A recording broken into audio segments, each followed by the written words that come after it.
Chapter 19. Certain First Principles.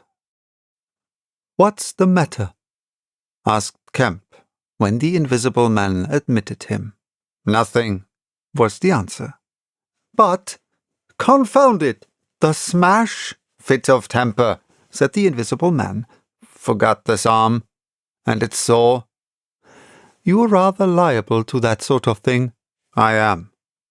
Kemp walked across the room and picked up the fragments of broken glass. "All the facts are out about you," said Kemp, standing up with the glass in his hand. "All that happened in Iping and down the hill. The world has become aware of its invisible citizen, but no one knows you are here."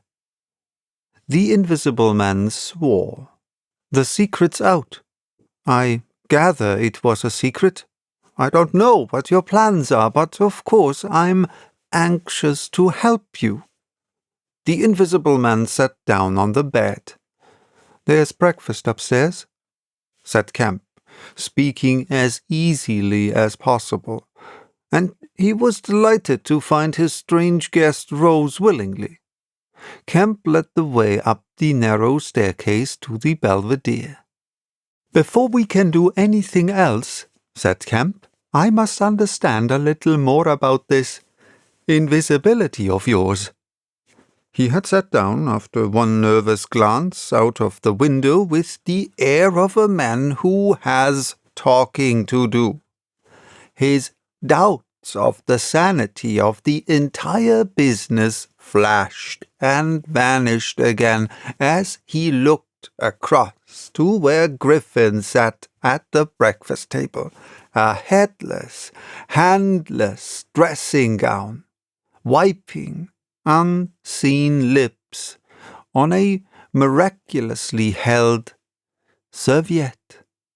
"It's simple enough, and credible enough," said Griffin, putting the serviette aside and leaning the invisible head on an invisible hand. "No doubt, to you, but—" Kemp laughed. "Well, yes, to me it seemed wonderful at first, no doubt. But now, great God, but we will do great things yet. I came on the stuff first at Chesilstowe."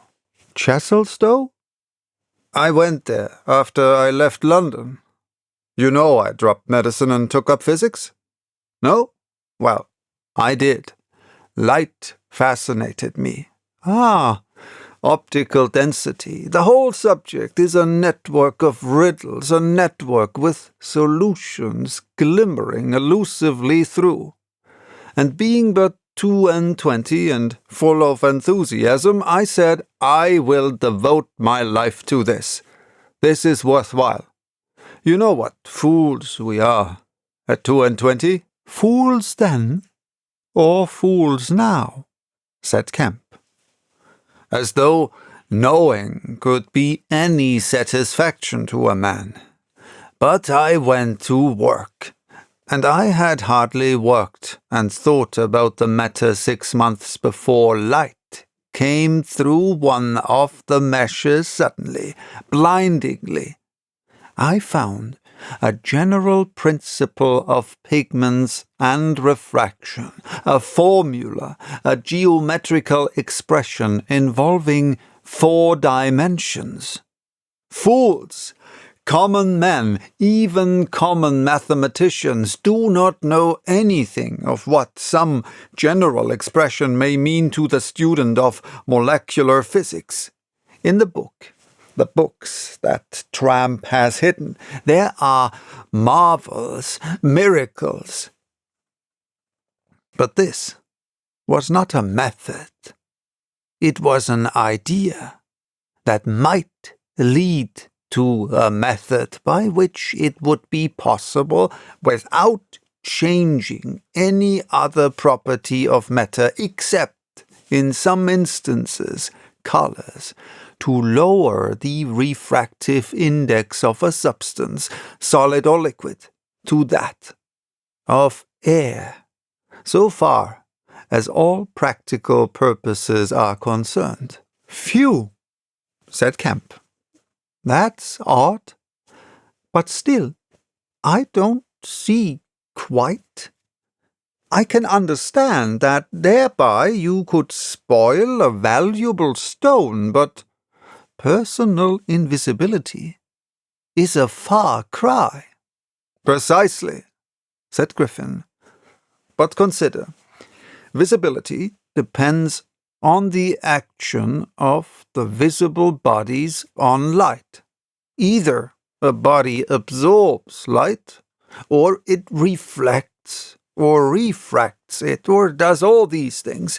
If it neither reflects, nor refracts, nor absorbs light, it cannot of itself be visible. You see an opaque red box, for instance, because the color absorbs some of the light and reflects the rest, all the red part of the light, to you.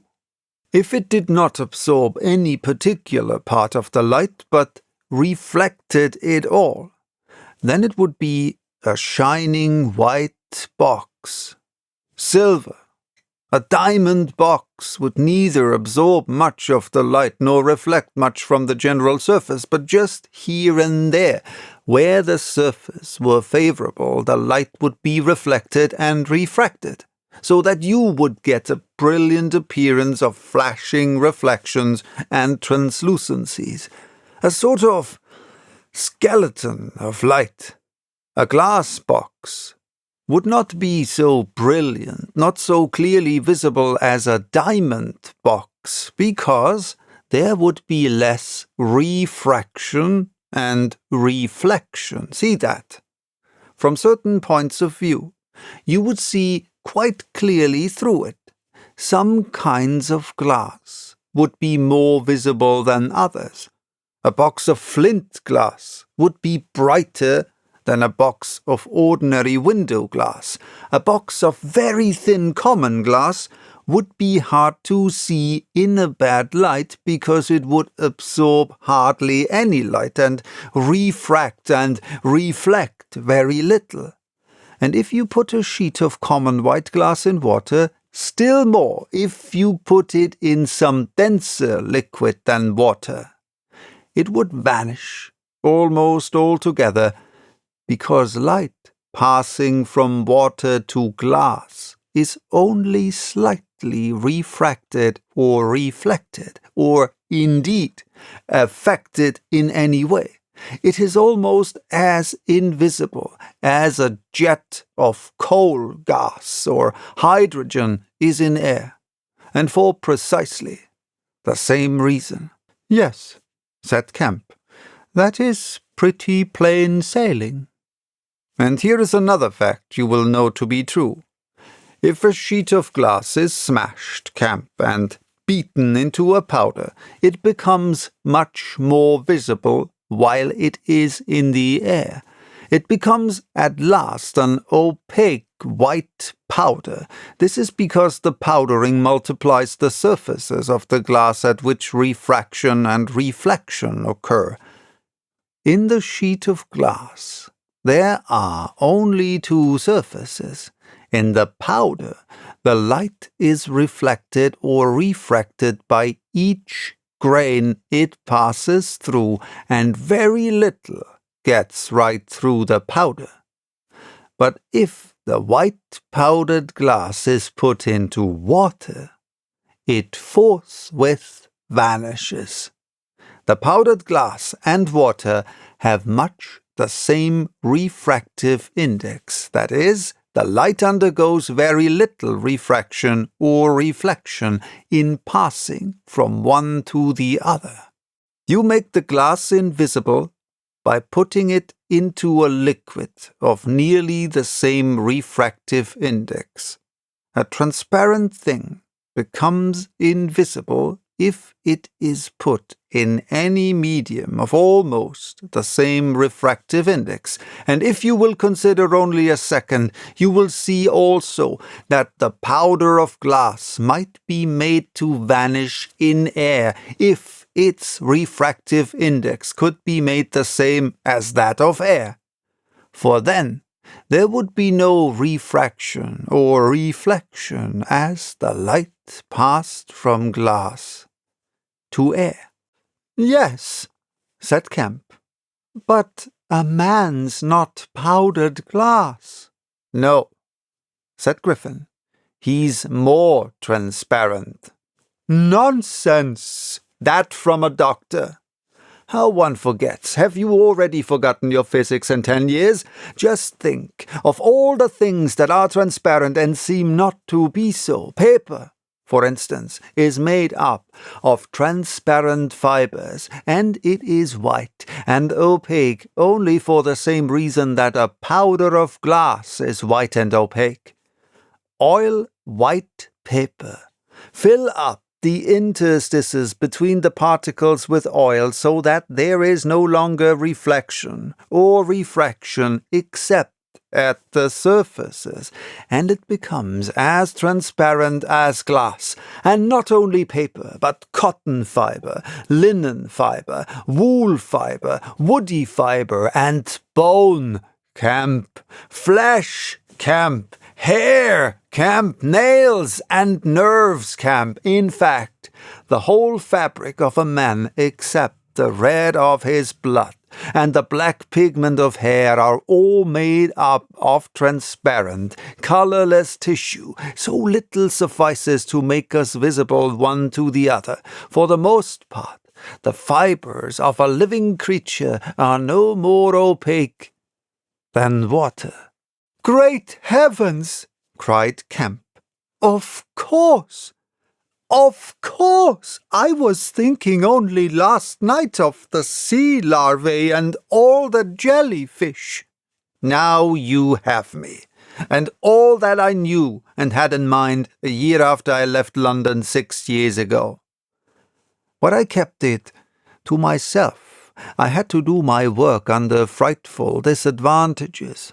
Oliver, my professor, was a scientific bounder, a journalist by instinct, a thief of ideas. He was always prying. And you know the knavish system of the scientific world. I simply would not publish and let him share my credit. I went on working. I got nearer and nearer, making my formula into an experiment, a reality.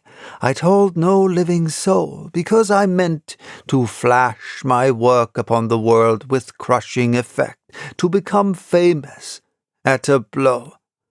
I took up the question of pigments to fill up certain gaps, and suddenly, not by design, but by accident, I made a discovery in physiology. Yes, you know the red coloring matter of blood? It can be made white, colorless, and remain with all the functions it has now. Kemp gave a cry of incredulous amazement. The Invisible Man rose and began pacing the little study. You may well exclaim, I remember that night. It was late at night. In the daytime one was bothered with the gaping, silly students, and I worked then sometimes till dawn. It came suddenly, splendid and complete into my mind. I was alone. The laboratory was still, with the tall lights burning brightly and silently.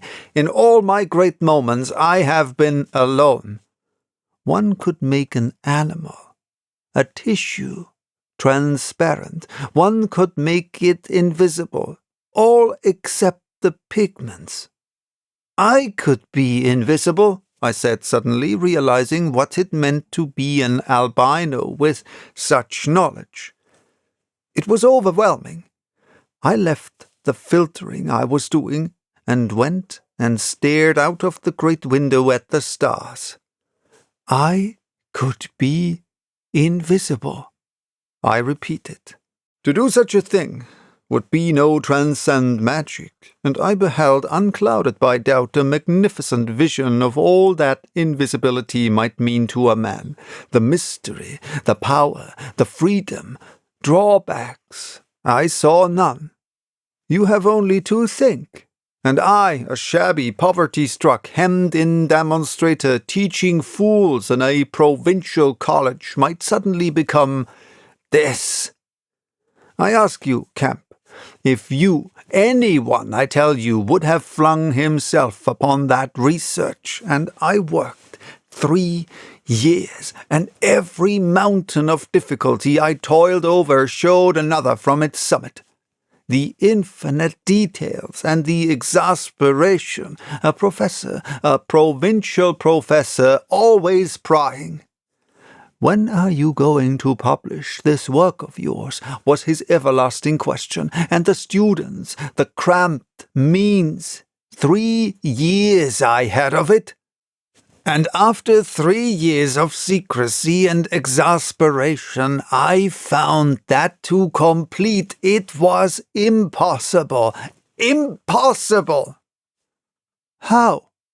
Asked Kemp. Money, said the invisible man, and went again to stare out of the window. He turned round abruptly. I robbed the old man. Robbed my father. The money was not his, and he shot himself.